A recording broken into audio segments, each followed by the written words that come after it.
വെഞ്ഞാറമൂട്ടിലെ കൂട്ടക്കൊലപാതകങ്ങൾക്കിടെ പ്രതി അഫാൻ ബാറിലെത്തി മദ്യം വാങ്ങിയെന്ന് സ്ഥിരീകരിച്ച് പോലീസ്. പിതൃ സഹോദരൻ ലത്തീഫിനെയും ഭാര്യയെയും കൊലപ്പെടുത്തിയ ശേഷമാണ് ബാറിൽ എത്തിയത്. ഷഫീദ് റാവുത്തർ ചേരുന്നുണ്ട് വിവരങ്ങളുമായി തിരുവനന്തപുരത്ത് നിന്ന്. ഷഫീദ്, നിർണായകമായ ചില പുതിയ വിവരങ്ങൾ കൂടി പുറത്തു വരുന്നു. ബാറിലെത്തി മദ്യം വാങ്ങിയിരുന്നു പ്രതി എന്നുള്ള കാര്യത്തിൽ ഇപ്പോഴൊരു വ്യക്തത വരികയാണ്. എന്താണ് പോലീസ് കൂടുതലായി വിശദീകരിക്കുന്നത്?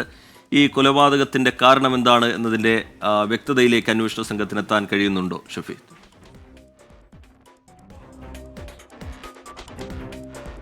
റിജിത്ത്, നിർണായകമായിട്ടുള്ള പല അന്വേഷണ നീക്കങ്ങളും പോലീസിന്റെ ഭാഗത്ത് നിന്ന് നടക്കുന്നുണ്ട്. സൗത്ത് സോൺ IG ശ്യാം സുന്ദറിന്റെ മേൽനോട്ടത്തിലാണ് ഈ അന്വേഷണം നടക്കുന്നത്. 3 DYSPമാർക്കാണ് അന്വേഷണ ചുമതല. ഇതിൽ 3 പ്രധാനപ്പെട്ട കാര്യങ്ങൾ പോലീസിന് കണ്ടെത്തേണ്ടതായിട്ടുണ്ട്. ഒന്നാമത്തെ കാര്യം, എന്താണ് ഈ കൊലപാതകത്തിന്റെ ആക്ച്വൽ മോട്ടീവ് എന്നുള്ള കാര്യമാണ്.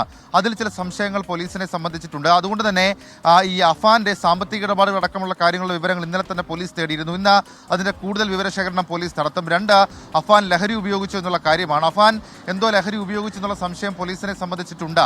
അക്കാര്യത്തിൽ അദ്ദേഹത്തിന്റെ ബ്ലഡ് ടെസ്റ്റ് ഉൾപ്പെടെയുള്ള കാര്യങ്ങൾ നടത്തേണ്ടിയിരിക്കുന്നു. അതിനിടയിലാണ് പോലീസിനെ സംബന്ധിച്ച് വളരെ നിർണായകമായ മറ്റൊരു വിവരം കൂടി ലഭിക്കുന്നത്. അതായത് ഈ ആദ്യം മാതാവിനെ കൊലപ്പെടുത്താനുള്ള ശ്രമം നടക്കുന്നു. അതിനുശേഷം പിതാവിന്റെ മാതാവായിട്ടുള്ള സൽമ ബീവിയെ പാങ്ങോടെത്തി കൊലപ്പെടുത്തുന്നു. ശേഷം ചുള്ളാളത്തേക്ക് പോയി ലത്തീഫിനെയും ഭാര്യയും, പിതാവിന്റെ സഹോദരനായ ലത്തീഫിന്റെ ഭാര്യയും കൊലപ്പെടുത്തിയ ശേഷം വെഞ്ഞാറമൂട്ടിലേക്ക് മടങ്ങിയെത്തിയ അഫാൻ വെഞ്ഞാറമൂട്ടിലെ ഒരു ബാറിൽ 10 മിനിറ്റിലധികം സമയം ചിലവഴിച്ചു എന്നുള്ള കാര്യം പോലീസ് ഇപ്പോൾ സ്ഥിരീകരിക്കുന്നുണ്ട്. വീട്ടിലേക്ക് കൊണ്ടുപോകാനായി ഇയാൾ മദ്യം വാങ്ങിയെന്നും പോലീസിന്റെ കണ്ടെത്തലുണ്ട്.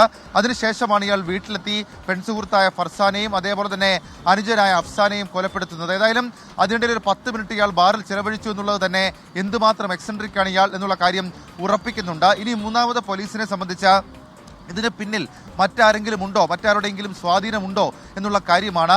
അതായത് ഇന്നലെ കഴിഞ്ഞ ദിവസം ഈ കൊലപാതകങ്ങൾക്ക് ശേഷം വീട്ടിൽ നിന്നും പോലീസ് സ്റ്റേഷനിലേക്ക് ഇയാളെ ഓട്ടോറിക്ഷയിൽ എത്തിച്ച ശ്രീജിത്ത് പറഞ്ഞത് പ്രകാരം ഇയാൾ ഓട്ടോറിക്ഷയിൽ കയറിയ ശേഷം മൊബൈൽ ഫോണിൽ ഭ്രാന്തമായി എന്തോ നോക്കിക്കൊണ്ടിരിക്കുകയായിരുന്നു എന്നുള്ളതാണ്. അപ്പോൾ ആ രീതിയിൽ മറ്റേതെങ്കിലും ഒരു എക്സ്റ്റേണൽ ഫോഴ്സിന്റെ സ്വാധീനം ആ വിഷയത്തിലുണ്ടോ എന്നുള്ള കാര്യവും പോലീസ് പരിശോധിച്ചു വരികയാണ്.